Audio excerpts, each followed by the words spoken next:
Well, hello, Coyote Vagina. How are you? Hello, raging boner that won't go down. I am well. How are you?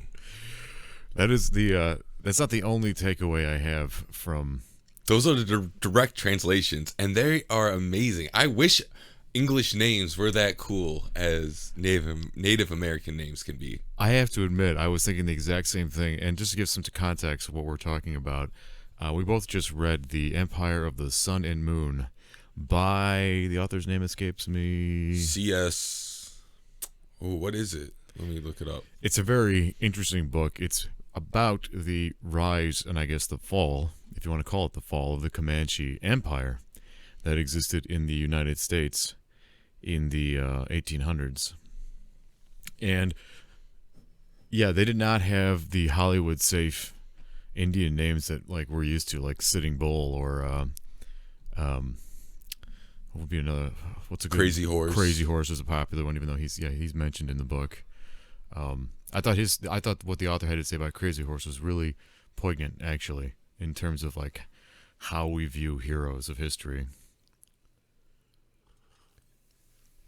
Empire of the Summer Moon is the name of the book, and it is by S.C. Gwyne. G-W-Y. Gynne, yeah. Gwyne. Not only did I forget the author's name, I got the title of the book wrong. So thank you, Zach. It's all right. Fact checker right here. It's a slow check, but it's a check. Hey, man, I'll take the slow check. Gives people a chance to relate. But there's a lot of things that we can talk about when it comes to this book. I think what I want to start with is by asking you, what was your favorite part of the book? It's a pretty simple question, but I guess my favorite segments of the books were when they discuss the brutality of both the Native Americans and of the white settlers. But what I found strange in that is that the white people were so abhorred and like appalled and like shocked and like, oh my goodness, about all the like the scalps, which is pretty brutal. Like as a kid, I never really thought about how brutal it is. But and when they go into detail about how it was done and then the roasting to preserve the scalps, I'm like, oh, that is pretty brutal. And oh, I guess that would be kind of scary to see some lady with like who's still alive with a skull literally poking out of her head, like no skin, no hair, like that I guess that would be kind of horrifying. But to me, this is war, right? They're going through war, and not only is it just regular war, it is life and death for the homeland and the people of the Camanches and other Native American tribes. So to me, it's like, okay, you're invading someone's house, and all right, so maybe you have some kind of mentality of what is fair warfare, right? But if someone breaks those rules, in my head, it's like, okay, so you amped it up. Now I'm going to amp up on your amp up. Like, I'm going to go sevenfold. Exactly. Like, that's always how I play any game. If someone, I'm going to play by the rules, right? Like, I'm going to play fair. We're going to be good until you cross that line. You cross that line, dude, I'm going what you did and then above. And you're going to regret it. And do you feel that that's what the Comanche, like, because my favorite part is their origin, how they started. That's just unbelievable to me in the time frame, basically like less than 100 years, how quickly their empire formed. But do you believe that was the I know it's okay, so I know it's sort of like described that way in the book, but do you believe that the cause of their empire coming into existence is reactionary? Do you think it was because of what was done to them by the Spanish? In like New Mexico there's area? no way that the Comanches, from what I've learned in this book at least, there's no way that they would have had such a rise in their empire, in their field, because it was all because of the horse. If the Spanish never came over bringing the horses and some getting loose, the horses wouldn't be there. And if it wasn't for the white settlers, they wouldn't have even been able to learn about horses, because that's where they learned about horses initially, right, was people working on ranches and stuff like that, and raising horses, training them, and doing like cattle work on horseback. Well, the Spanish kept Indian slaves. They kept Niminu slaves and other types of Navajo and all kinds of other Indians in the Southwest as slaves, and they taught them, like you said, right, how to care for the horses and how to except the husbandry. I guess they had to learn that later. But yeah. But the thing is that's fascinating is that they did that, and then they went above and beyond. Yeah. Like it is crazy how much, like, because they were mounted warriors, right? The Camanche. Now, we also had a cavalry, but our cavalry would ride to battle, dismount, and then take aim and fire. Like that wasn't working. Well, that's how they fought. That's how the Indians fought. No. That's how the white settlers fought. They would dismount. No, in the beginning, a lot of the warfare with the Indians, yes. they would fight on foot, so they would ride the horses to the battle and then jump off of them. And there was other nations at that same time that were still doing that. It wasn't just the Comanches were the only ones that really took hold of that horsepower, if you will. It definitely was a horsepower, yeah.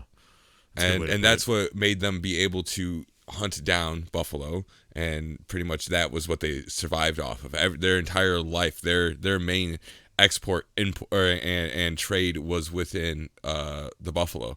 So later in the book, once the buffalo are pretty much all gone, the Comanche nation then pretty much has no chance left to exist the way it did.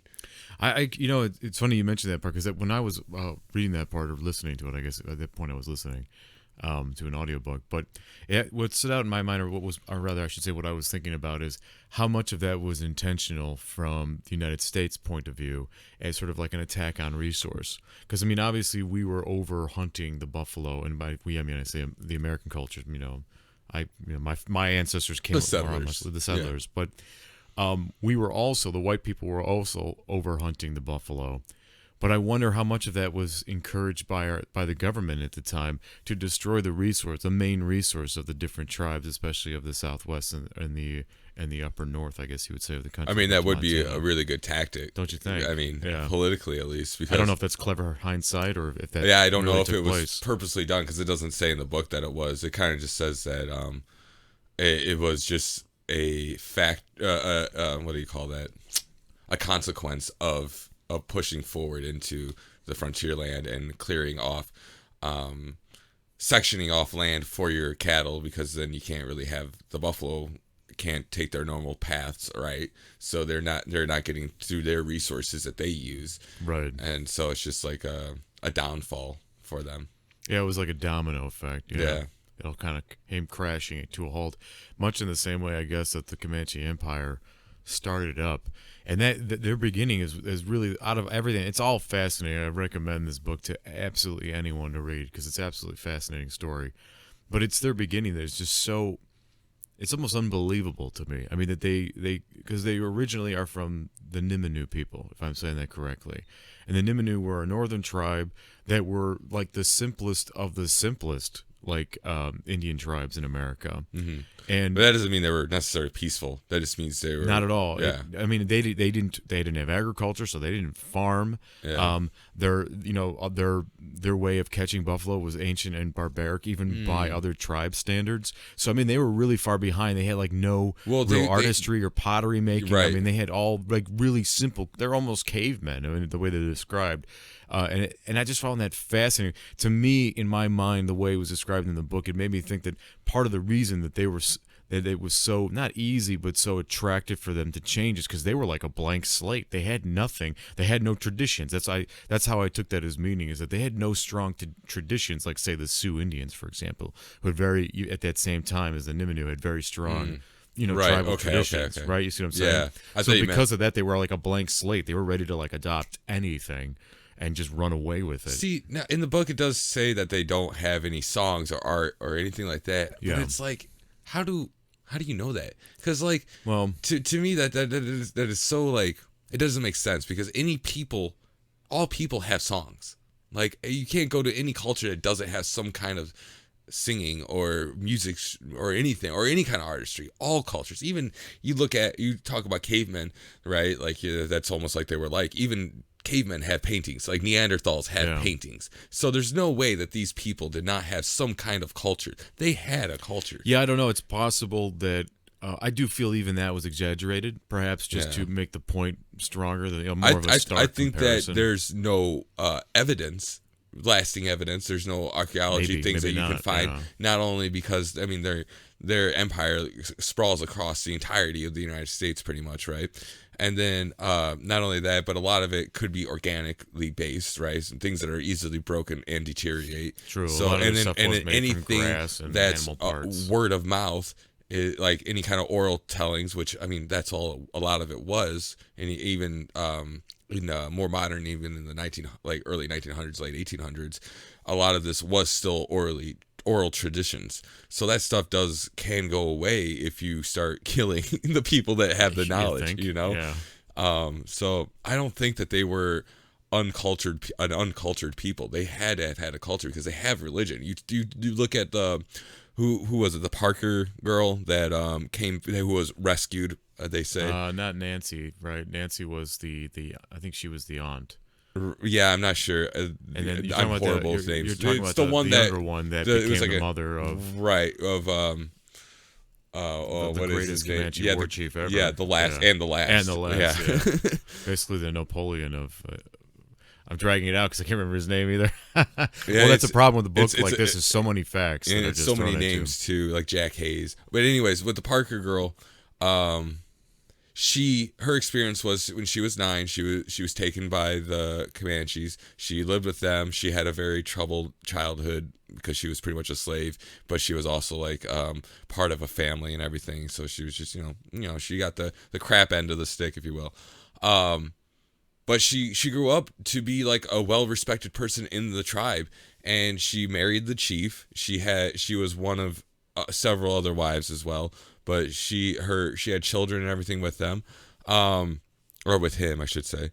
And then she gets rescued, quote unquote, by the white settlers, and she gets returned to her family. But she wants nothing to do with it because to her this isn't her life anymore because she grew up as a Comanche. Child, yeah. She grew up so much as a Comanche that she was her job in the tribe was tanning and like slaughter pretty much of the buffalo skins and things like that. So she'd be caked in grease all the time, animal fat, and then she'd also be have like dyes on her from the tanning process. And her hair was changed and her colored from it, and so was her skin until she got really cleaned off. All they saw was like an Indian with blue eyes, and they're like, "That's weird." And then they cleaned her off and noticed it was a white girl. And the thing is, though, going back to them having a culture is because they have a very strong religious tradition spiritually. They believe that it seems very animist. I don't know necessarily because they don't go into great detail of what their religions their view on it really was. But what we got out of in the book, at least what I did, was that she believed that everything pretty much had a spirit and she was communing with the world. And she would still practice those things. So there's no way that this wasn't a lasting tradition, especially when it's an animist culture, which is like where everything pretty much has a spirit. Like that's a very older style of religion, Well, it almost isn't a religion. It's really more just like I know a religion is a belief system, but it really is just sort of a belief system. Because I think that was a comparison the author was making often, several times. In fact, I thought he did a pretty good job about it. In that, the tribes didn't have a religion the way we recognize, the way white settlers recognize religion, like a hierarchy, a source of all. Of all power in the universe and being. They don't have that. They don't have like an all father, even though later accounts, the author mentioned later accounts of other like older Indians who later in life learned English, like Crazy Horse, for example. They would start to use like that kind of phrasing to describe their spiritual beliefs. But even he said that those that interviewed him or that studied any of the tribes were always very skeptical about that because they knew they were just sort of playing the part. They didn't really believe what they were saying when it came to that. And it certainly didn't show, according to the author, in the study of the different tribes, especially the Camanche, which of course the book is mainly about, that they had any real hierarchy or system for explaining things and how they were. Everything just is as it was and has been and is and will be, in other words. So what I found interesting about that was that it was very grounded in the moment, right? It's sort of very much like it's sort of meditative in a way. It's sort of very like what would you call it? Not existential.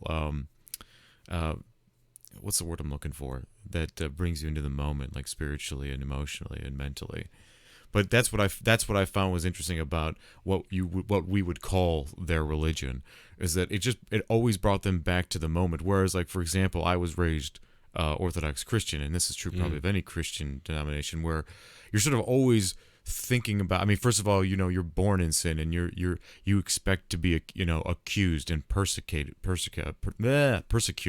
for your beliefs, right? So right away, you want to act like a pariah, right? Like a victim.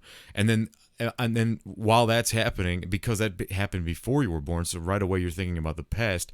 Now you've got to focus on what's going to happen to you when you die based on what you do in life. So the only time you really spend the only moments you spend thinking about, what's happening right now is whether or not it's going to be cashed out for you in the end when God judges you. And the Indians didn't have that.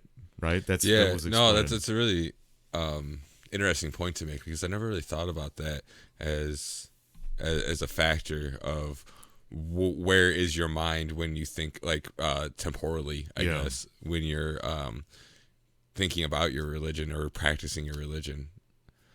But yeah, I'm trying to think of a religious practice for Christians that puts you in the moment. I was like, okay, maybe Lent. Well, no, Lent's about, the past, praying, and, maybe. When you pray, I mean, but even then you're thinking, you're either like asking for forgiveness or asking for something. So it's either you're in the past or you're in the future, your mind. Or thinking, Yeah, I guess part of it's being thankful, But I mean, there's only just those sort of like brief moments where you're even in prayer, where you're in the present, right? But like on the other hand, for the Camanches, they would, like, women would cut like their breasts and like in themselves, for displays of grief, So it's like that's a very in the moment thing.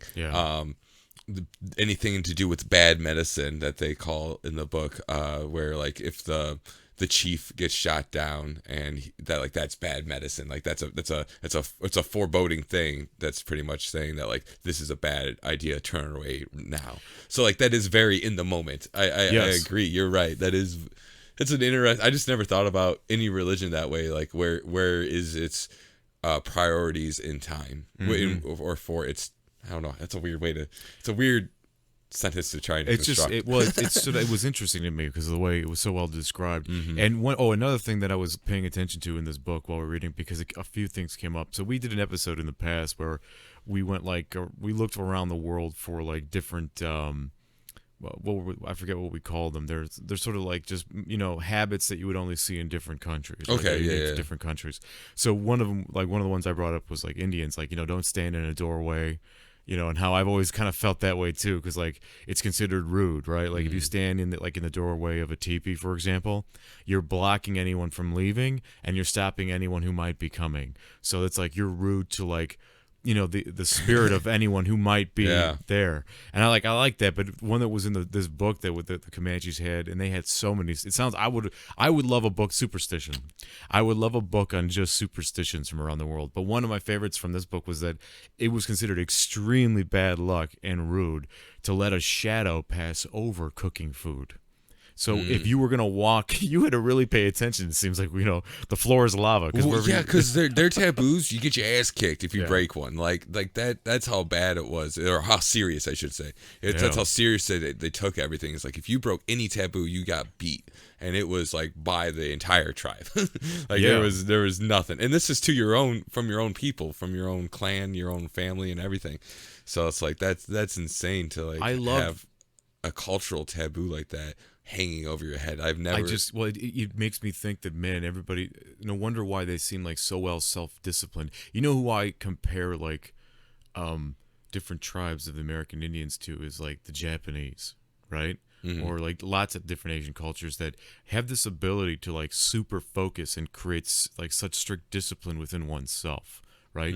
And they too have a religion that's much more, like you said, animist. It's much more about the fact that, like I've made this point before, it's not my point, it's Alan Watts' point, that, for example, in the West, God puts you on earth, right? And to me, that's like saying almost like we're an alien. Well, if you just put us here, we're not from here. But in the East, you come out of the earth. The earth is like your mother, right?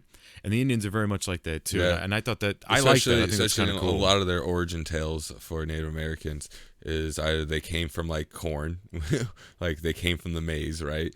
Or they came out of a tunnel pretty much that opened up into the world, and it was from like a cave. That's so crazy. Yeah. Going back to their nutrition and what they ate, do you think since when they first started as a people, before the horse was reintroduced, do you think that's part of why their stature is much smaller than other Native Americans? They're a lot more shorter and stout. That like not necessarily stout, but just like they have smaller builds. Do you think that has to do with their nutrition from their beginnings, and then going into the advent of the horse, they were able to maneuver on the horse so well because of their size? Then, I mean, you don't need a giant horse to go underneath of him if you're a small guy. You can use a regular size. Yeah, and the Mustang is not a big horse. By no, horse it's like the size of a quarter horse. Yeah, I mean, it's like what, 13, 14 hands, yeah, something like that. It's very small. So, here's what I think. I have this theory, I guess, about any creature on the planet, including us, right? And it's goldfish. It's the goldfish in a tank, right? So the size of a fish in a tank is determined by the size of a tank. That's why fishes in the ocean are gigantic, and at home they're tiny. Mm-hmm. I think that's technically true of like mammals on land as well. And the tank, let's say the walls of the tank aren't always just your habitat; they're your access to certain resources and the threats around those resources, or just to your existence, right? And with the Comanches, I mean, the author was saying that Comanche children were getting their own horse from when they were 4 or 5 years old. Yeah. So there's two things I want to say about that. One is to the point, like with the question that you just asked. Yes, I think because of that, I mean, here's okay. Because of that, you had smaller people, right, that would succeed at being greater horse riders. And better, so they're the ones that survived. So there was the ones that survived, but also the author mentioned that the fertility rate, part of the reason they didn't abuse, at least sexually at first, young female captives, is because their fertility rate in the tribe was so low. Yeah. And part of that was because the women were riders as well. Mm-hmm. And so, they're shaking around on a horse bareback, basically killing their unborn babies sometimes. So I think from that too, what you're going to have, that's going to generate a certain type. It's like breeds of dogs, right? I believe that for humans too. So so to basically answer simply, yes, I do think that is an effect. I think that's like the cocktail, if you will, all the little different variables that go into the recipe for what nature will adapt to in creating whatever the species needs to survive.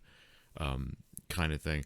But two, I think it's the other thing I wanted to add on to that is because they got their horses so young, they must have had a bond unlike any other horse rider in history, really in the world, unless with the exception of other cultures that did exactly that. Because man, I grew so close when I worked with horses with you. To me, it was a short time of 4 years, right? Just in that time.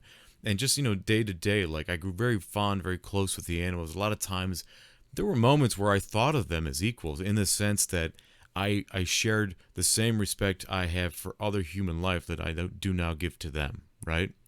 So the bond that these Comanche people must have had with their horses, and then, my God, because a horse lives, 20 years if you're lucky. So when they passed away, and they probably died much sooner than that from battle. They were always in battle. And riding across the open plains, you never know when you're going to find a snake hole, right? And just break a leg. And they were, and from that bond, I'm sure that absolutely had everything to do with why they were such amazing horsemen. Because if you respect your tool's going to work better for you. Well, it was like a symbiotic relationship at some point, right? By the time they're like 10 years old, even that the horses, their legs. In fact, I think the authors mentioned in the book, he was saying when they walked on the ground, they walked funny. They're like Oompa Loompas on the ground because they're on horseback all the time. So it's just amazing, really. You gotta get your sea legs back, kind of thing, right? Absolutely. But it's such an interesting culture, and I love the author does such a great Gynne does such an excellent job of not excusing the barbaric behavior of the Comanches, but an excellent job of explaining, helping the reader understand from their point of view, at least to some degree, what it meant to be one of them, right? And how their morality was just so different from us. And I think that's an important lesson.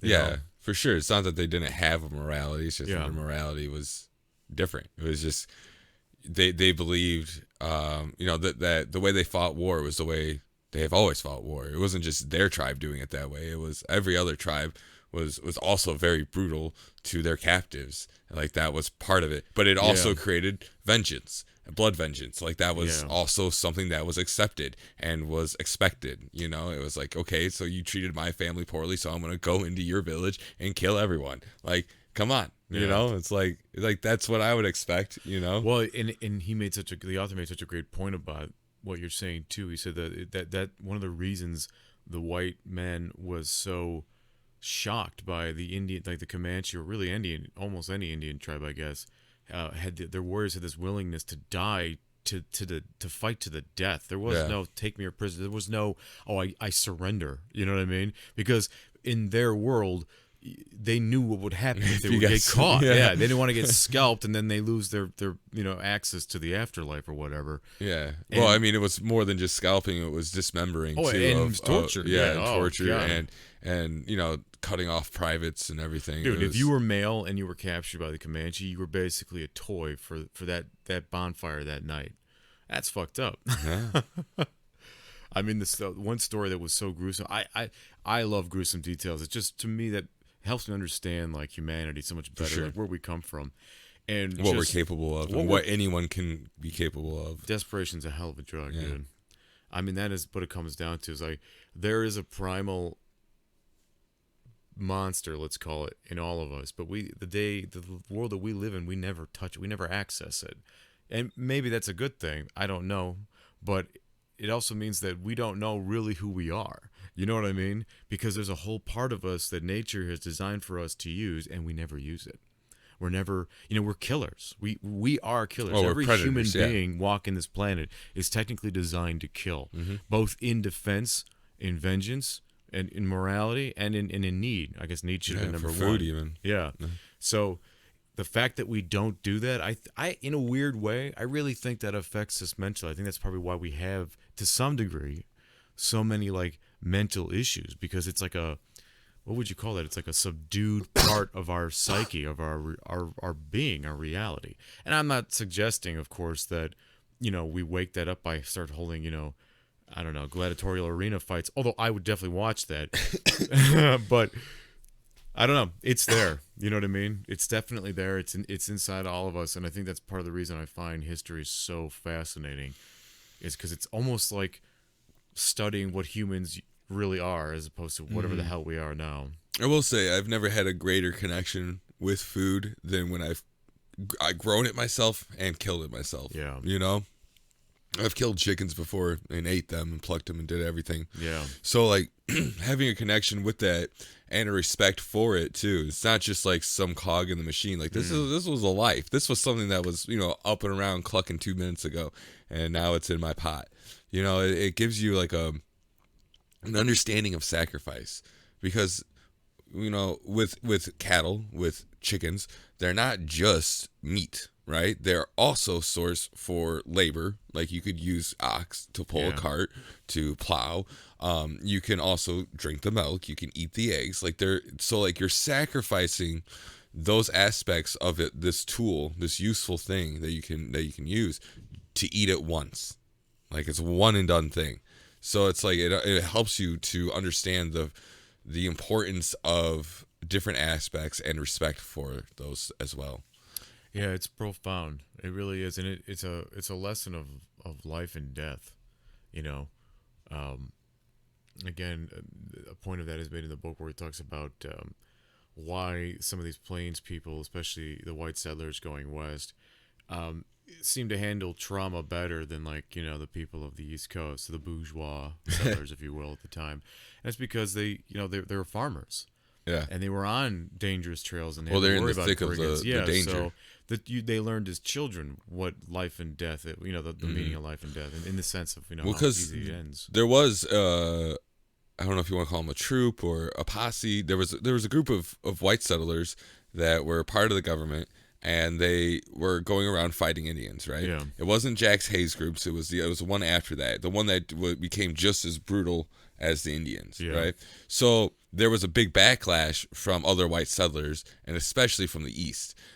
People from the West, they were like kind of not necessarily okay with it, but they had a bigger understanding and like, this is what's happening. This is what's necessary. Welcome to Earth. Yeah, right. Pretty much. It's like we need to fight just as dirty and just as hard. Otherwise, we're just gonna keep getting slaughtered and our land's gonna keep being taken. That we took. But so it's like it is life and death for both parties. I mean, I don't. It's hard to say like really who's in the right.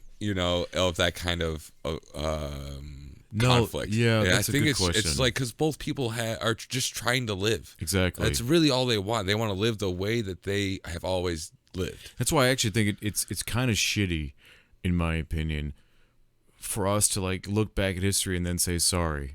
For really two main reasons. One, we weren't there, so to blame us. I have really no authority stupid. to say sorry. Yeah. First of all, But like secondly, I can't take on those sins and ask to be forgiven. And that is so rude in its own right, right? And like to say like even if somebody wanted to do that, it's like you're kind of a huge piece of shit, in my opinion, if you want to like take on the sins of your ancestors, let's say. And then apologize to those who can now also not do anything about it as well, because they're conquered, if you want to look at it that way. But it's like you said, I agree with it. That's the rule of nature. It's like the strong eat the weak.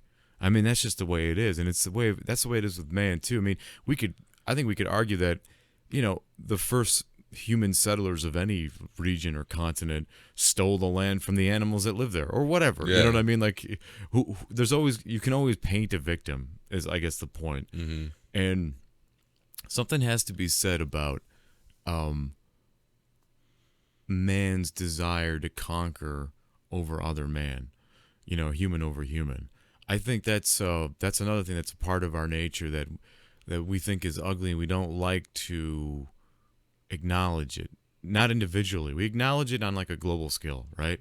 Like when we see a war happening somewhere in the world, especially from America, because wars never happen in America anymore, really. Yeah. So every war we hear about is someplace else. So it's almost like a movie for us, right? We don't really give a shit. And so we accept the fact that that's what humans do. In a weird kind of like, you know what I'm saying? Off it's the like, cuff way. there it goes again. There it goes again, like a storm, right? Yeah. Yes. For sure. That is a great way to analogize that. Is that we view in America wars for the most part as like a storm. It's like weather. It's just like I have no control over it, and it's something that happens to you. And it's like and we have great empathy, or we at least attempt to, I guess, portray we do, but But at the same time, it's like even though we accept that is a human thing at that scale, we don't accept it individually. It seems like because even I feel like I struggle with that. Right? I never admit that I'm a conqueror or that I want to take something. Right? I have to always be coy or even never mention it at all. And if I go after anything in my life, I feel like I have to do it in such a way as to look as though I wasn't aggressive or that I wasn't. Yeah, you have to justify that it. I wasn't violent about. Yeah, I have to justify my every action, and that's imposed upon us. I think that's why we bristle at that, and then we claim morality is to do that. That we are better by subduing that and judging it as evil, as opposed to trying to understand it better and just accepting it. Really, because that is the world we live in. You know what I mean? We can pretend all we want, but that's what humans do. They conquer. We conquer things. Oh, for sure. I use that term conquer all the time, and not even in like the traditional sense. I usually mean like to win, to beat, to succeed in something. It's like I conquered that. Like that was a challenge, and I conquered the challenge. It's like, and I don't know. I really like the word conquer too. Maybe just because it starts with a hard consonant, Oh, any word that has to deal with violence is fun. Yeah. Name one that you don't like. You know what I mean? But it's like I like using that word. It's like even like when I'm training with working with a horse, right? And I got him to finally do something. It's like I conquered him. I conquered this horse, and I was able to get him to do what I needed him to do. And I don't know. I think it's a positive thing. I think conquering can be a very positive force. It doesn't have to have all these negative connotations that others like to impose onto it. But Well, I think it comes with a negative and a positive. yeah, Regardless. right. That's what I mean by accept. You just have to accept it. Marco, the entire time that I was reading this book, you kept popping in my head. Oh, thank you. So I would like to ask you, which would you rather be, the American settler or a Comanche warrior? It's I'd be lying if I didn't admit that I thought about that often while I read this book, and I even had some dark fantasies about it, while I was reading, because this woke up thoughts I didn't really have or didn't pay attention to before, right? And so there are things about the Comanches that are highly, highly attractive to me. And I don't know why that is, but I think it's because they're just so primal. And there's a part of me, I think I've told you this before, that I really feel this is actually a part of most of us, I would say, especially men, that we want to serve something greater than ourselves, a power that can teach, that can lead. You know what I mean? Whatever it may be. Sometimes we want to be that power, but really all that means is you want to be the greatest servant of that power, because you're never really in charge of anything, right? You're sort of just reigning whatever it is that you have control over of the moment. So, but it ultimately rules you. Anyway, that's kind of like an existential argument, but that isn't kind of, I think, like an existential question, which you asked. At the same time, the settlers, they forged they forged the land. They made the template, however bloodied or dirty that it is, that would become the framework for the United States of America, which is, I mean, it has to be the greatest country on the planet. I know I'm very biased. I've never lived in another country. I've only ever been here. But I'm when sure you there's got wonderful people places. to America from other countries, it's got to be doing honestly, something right. Dude, yeah, there's a reason the world wants to come here, and it's not just to exploit, although that is a part of that forging, that conquering, like we were talking about earlier. I'm really kind of 50-50 on it. Really? I am. I think I could go either way. And I would, here's how I was thinking about it too. Like, if I had the choice, I would, and I had to be like born again, I would go Comanche, just because I would want to know what that complete other side of the coin of existence as a human would be like. And if you were born as a settler, would you try and assimilate into a Comanche tribe or another? That's the other thing I was going to say was about that. Like, Okay. I think that would be terrible. Although it would be interesting to be well honored. It's almost like a white guy in a black gang or something. Like, it's like wow, what did he do to gain them respect? Yeah, right. Like there is that kind of fantasy of the honor that comes along with that camaraderie. Because I mean, deep down, I love that. I don't know about you, but and you tell me what you think about your own question. But I love brotherhood. I love that. Yeah. You know what I mean? Like when we were in the locker room together, and we worked together, that was like I don't know. I've never been in the military, but that's what it felt like. We were blooded. We were like together. A lot of sports cultures call that a tribe. Yeah, we had our own tribe. When you're part of a team, when you're part of like a unit, even in like the military, people call that a tribe. You found your tribe. Yeah, that was my tribe, man. And when you're away from your tribe, it feels like a death. Yeah, it feels I mourn it. I mourn it the same way I mourn like people that are no longer in my life. You know what I mean? Like, it definitely felt like part of me died, and it also felt like the connection I had with these people, and in that fact, they died as well. Yeah, it's like this weird pseudo death that you kind of experience for yourself and for others as well. Yeah. And I think that was the most attractive thing about, like, in this case, the Comanches, but really any Indian tribe, because I really love the Sioux. That's another. I would love to talk about the Sioux sometime. Is the fact that their bonds are built like a family, like a tribe. Yeah. And one thing I don't like about the settlers, and really, I guess, America in general, is that it's just so corporate, right? I mean, the way we work together, the way we move together. Yeah, we have. There's I've worked in places where I felt like I had family, like just what the example I gave, but that happened. That had to struggle to happen. It wasn't sort of encouraged or happened or made to happen, naturally, right? It's like everything is so corporate, like everything's all online. There's a system. There's always a hierarchy of power with like Western culture and Western thinking and Western traditions. And I've never liked that. Right, it's very tiered. It's very tiered, and it doesn't feel.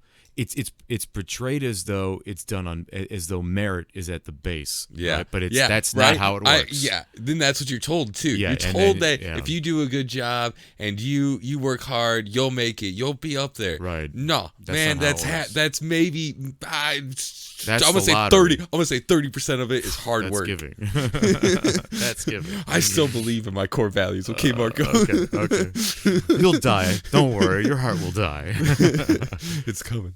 But yeah, the reason I said it kept popping in my head was used because like every time they talk about the Comanches and their way of life, I'm like, they talk about horse riding ship and like how the connection with the horse and everything with that and how they were the greatest, their connection with the land, being able to look at birds and seeing if they were going to food or to water, away from water, being able to the rich culture that is there and traditions and taboos, all that stuff just screamed Marko to me. I was like, this is what Marko's looking for. Yeah. Like Marko's looking for this like detached from all technology. Yes. and living with a group of people that is a brotherhood and is a family unit kind of thing. I got goosebumps listening to you explain it. Every time they would talk about it, I'm just like, this is Marko's life. He was born in the wrong time. He was supposed to die at 35 in a great war. I really, that my spirit is that you described me exactly. Like that is how I wish I lived. And that's why I am attracted. So that's why I said 50-50. And even though it was a harder way of living, yes, I feel like you would have your spirit, your life, you would have enjoyed that more than an American settler. Because for me, I kept thinking about it. It was like, yeah, it's cool, but like they got like pots and pans and they got fucking stove. It's like I can't. Why would I give that up? Yeah, why would I give up all these nice amenities and like guaranteed food and water? And then I was like, there's no way I would go from. I would rather be born as a Comanche or go from a settler to a Comanche. There's no way I'd want to do that. And if anything, if that happened to me as a child, say like my ranch or farm or whatever, my homestead was raided, I would become very vengeful. Yeah. If anything, I'd become one of those 24-year-olds working for Jack Hayes and just destroying every chance I had. Like that, I would probably be a miserable human being. Yeah. But that's what I would rather choose though. I don't know why. I don't know if it's just because like the life of comfort sounds better, more appealing to me than living on the plains and like being exposed to the elements 24/7 and having a harder life and everything. Like to me, that just doesn't sound as appealing. But I mean, either one looks like it would suck, to be honest. Yeah, I mean, without a doubt. I mean, we live on clouds, I like to say, in our modern times. But in some ways, I think our times are as rough, if not rougher, because that struggle. We struggle with our minds these days so much. I feel like ancient man, or like even just this, when we're talking about history from 200 years, 250 years ago, they struggled with their environment, like you said, and the reality of the things, the responsibilities that they had to worry about to stay alive. We don't struggle with that in the same way, but we struggle with so much going on in our heads. Like it never shuts off. It's like when I told you, it was like detoxing, man. It was like coming down from being like an addict. When I left my phone alone and I left all the technology I had on me for my vacation, one of my trips to Arizona, and I went hiking without anything. No lifeline. I just took my backpack and some water, and man, it was just so. It took hours for that to happen, but really, it's a short period of time if you think about it. And it just felt amazing to be separated from all that noise that was in my head, and it was noise. generated in the most obscure way. It wasn't like things were constantly asking me questions directly. So my phone wasn't always ringing, or the TV wasn't always on, or the screen wasn't always on in my face. But I was always thinking about them. I was always generating, thoughts and scenarios and events about what could be done with the access I have to all these different things. And then it was almost like commercials for things were writing their own script in my brain. And that drove me nuts. I mean, that's one of the main reasons I stopped watching TV over 20 years ago. Was because I hated that. Because I have a musical brain. I have an artistic brain. So commercial jingles and shit like that. They don't visit my brain when they're happening. They move in. Like that. That shit's in my head. And forever. they're doing a good job. Then that's their goal. That's what they want. I hated that. I hate that to this day. I bristle at that, man. Marko is not loving it. No. Oh, don't you fucking dare start with that shit. I had a friend. You just triggered me. It's all right. You can have it your way. Oh, just you like Subway. motherfucker, dude. I used to just walk out of the room when my friend did that to me. You bastard. I've gotten soft. You gotten soft? I used to walk away. Now I just sit here and take it. Now I just take it like a pussy. But, no, I think that's harder. It's harder to stay there and absorb the hurt and the pain. Thank you, Master Splinter. Hey, I think so. I think it is. It's a lot harder to be a better man than it is to be a reactionary man. Oh, sometimes I wonder what that even means. Yeah, what is better? I just think that you should take a moment, take a breath before you react on anything. Was there any part of this book that, and maybe there were many times, but can you give an example of a moment or a story or an analogy formed that was significant to you that you think you'll carry with you now forever for the rest of your life? Like, that enlightened you in such a way that you won't forget it. Well, I would say one of the things that astounded me the most was Jack Hayes. This guy, he was 24 and a leader of, I don't know, like 100 men or something like that. It was a lot. And the way he treated his people, how he was the one that was able to make more people survive in an incursion than any other general or any other leader of any force of men, because he wasn't a general, because it was the Texas Rangers that he was the head of, right, and that he was in charge of, and just learning about him and the way he acted, I was like, that is a good man. That is a proper man. And I was just, because how willing he was to work and do hard things, and his ability to care for those under his charge. I was just like, that is something that was inspiring to me. Yeah, that's I would say that's a great example of to say something good of like Western tradition and culture in the settlers, is that because of our morality being so different, or how should I say it? I'll put it like this, but because our morality is different, that we did generate people like Hayes that always worried for others. And not to say the Indians didn't have that, but they didn't have the same structure of leadership that we did. Now, I would say our leadership probably fails a little more than theirs, but ours can I think generate stronger leaders. And I have to say, I think that may have been part of the formula as well for the great Camanche leader, whose name we can't seem to recall right now. It starts with a P, or it's a Panatu. It's like Pehu or something. It's something like, it's a short, simple name. It's so terrible. Yeah, it's like 2 or 3 syllables, but they're real quick. Yeah. You're going to have to Google great Comanche leader, because I'm going to feel absolutely terrible if we just leave people hanging and to look it up themselves. Great podcast. So informative. But I really think that was a great way. Again, the book did an excellent job of really walking down the middle when it came to the politics and the morality of both players in the story. Quanah Parker. That's his name, Quanah. Yeah. And I think because he was a mixed blood, he was half white or whatever. Yeah, his mom right. was the one that we were talking about earlier that was abducted when she was 9. Yeah, I think because she still had some remnants, let's say. This is my belief. I don't know this to be true, but she still had some remnants of what it was like to think like a Westerner, because she was being raised originally that way. Yeah, I And mean, those are informative times of your years. So I mean, they're anything you absorb at that time is going to stick with you. Right. And I think that's why he was such a great leader, is because he had kind of the best of both worlds. He was lucky, I should say, to marry the best of both worlds when it came to leadership and understanding. Yeah, and it really didn't come out who his mother was until much later in his life too. Like, he didn't just get this position because of chief because of his heritage. Like, I'm sure they had part of it but he had to fight for his chief status because there was other people trying to vie for that position, and they were trying to get other people to back him.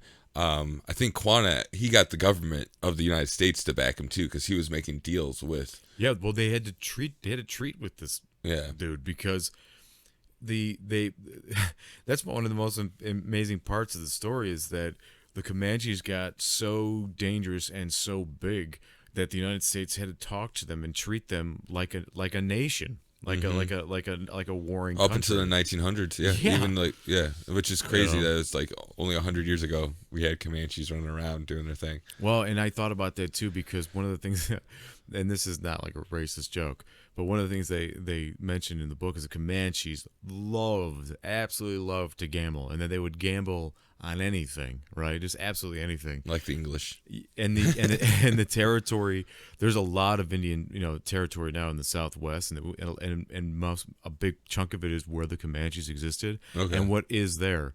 Lots of casinos. I mean, a lot of casinos. So it's kind of interesting. I wonder if, like, that's the other thing I thought too, is like, we didn't really defeat them. We assimilated them into the culture. They weren't destroyed. No, exactly. That's another misconception that, now, I don't, okay, again, there were some tribes that don't exist anymore. Their bloodlines have been completely wiped out. And because the Indian tribes were assimilated into the United States of America and this new country, their blood just got mixed. That's just inevitable. That's what America's supposed to be great about, is diversification. But anyway, my point is that they weren't just like completely annihilated. These people are still here. They're still with us. Their bloodlines are still with us, and there's many of them. And it's the same thing with like the Aztecs and the Incas. Like, there's still people from those bloodlines walking around, and there's still like thriving cultures of like the Aztecs. Like, they're still happening, which is crazy, because when you're growing up in school and you're being taught little bits of these kinds of things, you're always told how pretty much they were eradicated, and only a few people are surviving through these peoples on reservations. Oh God, public school education is the worst when it comes to history. There's a great book, another great book everyone should read, is called "Lies My Teacher Told Me," and that book pissed me off, because it just basically my doubts were already put to rest, and and they were not happy doubts. They were doubts about what was true, about learning about all kinds of things around historical events from around the world, and it's mind blowing. But yeah, sometimes I wonder if the real value of school is learning how to interact with other people. I think really that's not only is it great for your parents, because they don't have to buy child care, because they don't need a babysitter if you're at school, but like, really what you're learning as a student is how to take on a challenge, how to meet that challenge, and how to interact with your fellow person, not just students, but with adults too. So how you're learning structure and hierarchy, and you're learning how to operate in a world that consists of these things, of challenges, of other people, so it's like, maybe that's really the real value of an public education system, is that, because I mean, like you said, the education itself is lacking, not just in history, but in all other departments as well. And even in college, I don't know, my experience wasn't great, I can tell you that. A lot of all the knowledge that I gained was mostly on my own. There was very few times where a teacher enlightened me, but really what it is being given a challenge, rising to the challenge, and learning how to work with others, or amongst others, if not necessarily with them. Dealing how to it was interesting too. Like, one thing the Comanches did as well is they, education for a Comanche was like from birth. Yeah, that's mind blowing. And I mean, to some degree, obviously, that's happening no matter what baby you are and what part of the world. But I just found it very interesting. Again, I liken them to like what I know at least to be true about the Japanese or like Asian cultures, where it's like right away, man, you are set on like a course to understand yourself, understand the world around you, and not in some like really childish way. The way that the author described raising children with the Comanches was that they weren't treated like children. They were treated like, small versions of warriors or small versions of mothers. You know what I mean? Mm-hmm. They're not right. So they were learning no baby their social talk. role. Yeah, there was. Right away. I thought that's so interesting, and having never been a father myself, it was always a concept or belief that I held as well, because I never liked the idea that people talk to their children as though they're just complete idiots. Like, we have a special way of talking to children, and it never made sense to me. It's because, first of all, kids aren't stupid. They're really not. And there's only one way to learn. Yeah. There's why learn twice? Yeah. Why learn something twice? Yeah. I never understood that. You had to learn like the bullshit soft lie version, and then when you got older, you had to learn the real version of whatever that concept of reality is. Right. And it just like, why did I waste time? Don't tell them all that. They're too young. Yeah. It's like, what do you mean they're too young? They can understand and absorb that information. It's not going to scar them. They'll be fine. Besides, you need to learn resilient. consequence, don't you? Yes. If you misunderstand something, you have to you will figure out how you were wrong. I gotta say though, I'm very jealous of a boy Camanche. Just his life was easy, like as far as responsibility, because they really, as a young boy, they didn't have to help set up teepees. They didn't have to set up camp in any way. They just kind of went out and played. I'm like, that's so awesome. Yeah, but who becomes the warrior? Who puts his life on the line to get food and it's better than the enemies? Better than women's work, That's not easy. Dude. No, I don't agree. I don't think either one is like easy, but I wouldn't say that being a male in a Comanche tribe is easy. A boy, there's more praise. As a young boy, like a 10-year-old boy. That's like the cutoff. Like that's where the sweet spot is. Is from 0 to 10. As a young Comanche boy, you don't have no responsibility. You're just doing whatever. It's so good. Just getting into fist fights on the prairie. Do you? What do you think about like their delicacies, like because they love the buffalo so much that they did things that probably make like billy goat puke, but like for example, they would kill here's a weird thing, they never ate the heart. I thought that was interesting, but they would eat just about everything else. Yeah. And so like they would go in, they would literally take the colon. They would take the colon in the intestinal tract, which has feces in it, and then they would split it and just use 2 fingers to clean it out, and then chew on that shit. Like, just gnaw on it like it was like a treat. It's a good snack. Yeah, dude. Get you going in the morning. Well, then, it's probably more for long rides. Well, that's another thing, too. Like, another example was if a Comanche warrior killed an enemy Indian, right? He would kill its horse sometimes, and he would take out its entrails and wrap them around his neck and just kind of eat it on horseback as he went, because he had to travel long distances. Yeah. Probably fed it to the horse, too, for all we know, I'm sure. Probably not. The horse had plenty of grass to eat. I don't know where I'm going with that. But that, I think the one that, out of all of them, like, they're all kind of gross, but the only one that kind of made me go, oh, like, what? Was, like, okay, first of all, like, if it was a female buffalo, they would slice open, like, her teats, like, her milk sacs, and then they would drink the milk, let it leak out, and drink it, right? It's like, okay, I kind of get that. But apparently one of their favorite things to do was to drink the milk from a baby calf's stomach, because it would have a different flavor mixed with the blood. Yeah, it would curdle. I was like, wow. I mean, I guess there's no Dairy Queen. So, well, yeah. When I would hear those things, I'm like, I'm glad I don't have to do that. And it kept going on with the rest of the book. Yeah, and sometimes I wonder if that shit, like, they just made that up to scare the white man. You know what I mean? Like, oh yeah, our kids do that. They love it. You know? Well, there was one that was like a mixture of like blood and milk too, right? Yeah, blood and milk, or just blood. They would drink the blood directly, because there'd be no water if they weren't near water, so they would drink the blood. I get that. I think blood tastes fine. It just tastes like iron, I mean, out of all the things that they did that was gross, I thought drinking the blood is something I would probably be able to do without a problem. Yeah, but who knows? If I was raised that way, I'd probably think that shit was dope too. Well, yeah, I mean, give a white kid sushi, they might be like, ew, that's gross. You give a Japanese kid sushi, like, yes. Food. Yeah, it's like what I do right. Yeah. No, it's funny too. I think about like my grandfather, man, like. he would roast a lamb, right? He'd spend all day roasting this beautiful baby lamb. The thing was so delicious, dude, right? All he had was salt, pepper, and beer. And he just, There you go. for 6 to 8 hours, right? Then he'd come inside after all that beautiful cooking, right? And my grandmother's got all these sides rolling and shit.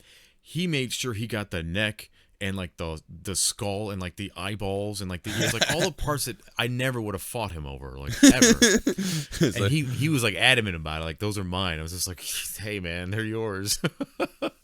I'll go for a rib. I think I'm good with I don't that. know if eyes are nutritious like other organs, but I don't know, man. But there was a lot of things that were interesting about the technology of the Camanche that made me think about like my own like family, like ancestry. But one thing I never knew about that I thought was interesting, 'cause I know some things about like leatherworking and shit like that, because I like it's like a hobby of mine, let's say. And to soften the leather, Ann Parker was talking. I think it was Ann Parker. She was talking about how brain tanning. Yeah, about tanning. Yeah, about how they brain tanning that to make the skin, the leather, so soft and supple. It's they would just and it helps with the heat and the cold. It does like the opposite as well. Like when it's hot out, it helps to. I don't know. I don't know if it makes it more breathable or what, but when it's cold out, it also like it keeps you warmer. That's profound to me. It's like, and it wasn't like it's not like a quick process. Like you have to do it for like a long time, over and over and over and over. There's again. So who discovered that? There's 3 ways of tanning, and I forget what they all are. There's the brain tanning, there's veg tanning, and then there's another one. I forget what that one is. Brain tanning.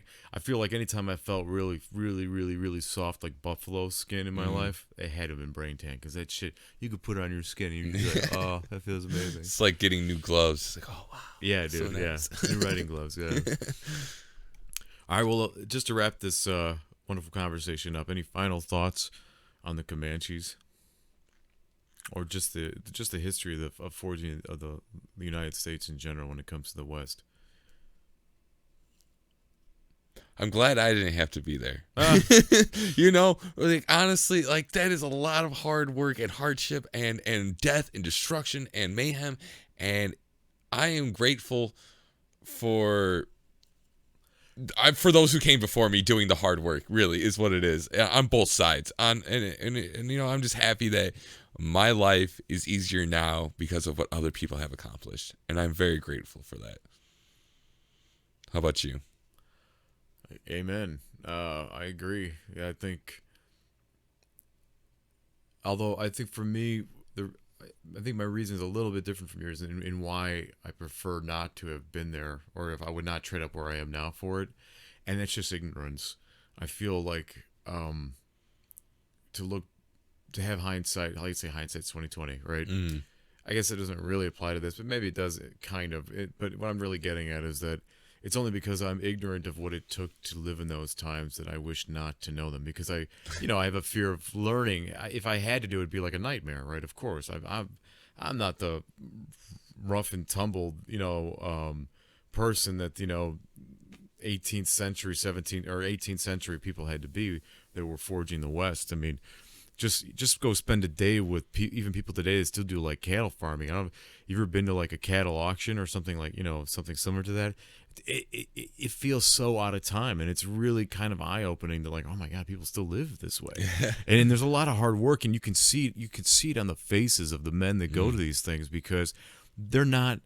This isn't like a bar, you know what I mean? Like they're there to like make sure that they can get the proper money for the animal they're trying to sell. Because that's what I was going to say earlier, was that the buffalo were not like all those things that you mentioned about, like every part of the animal is a tool or is useful some way.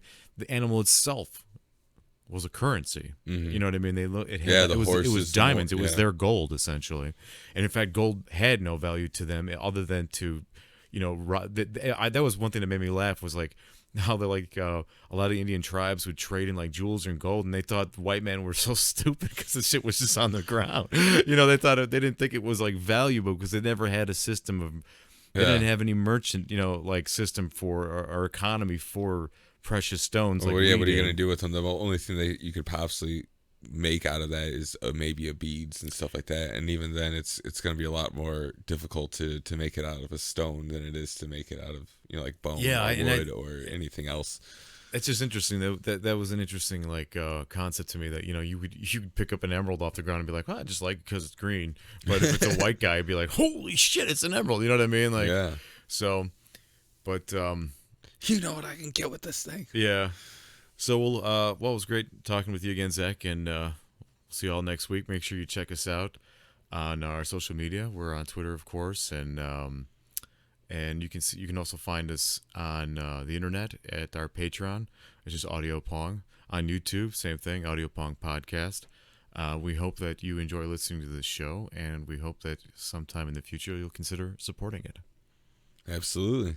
See you next time. Peace.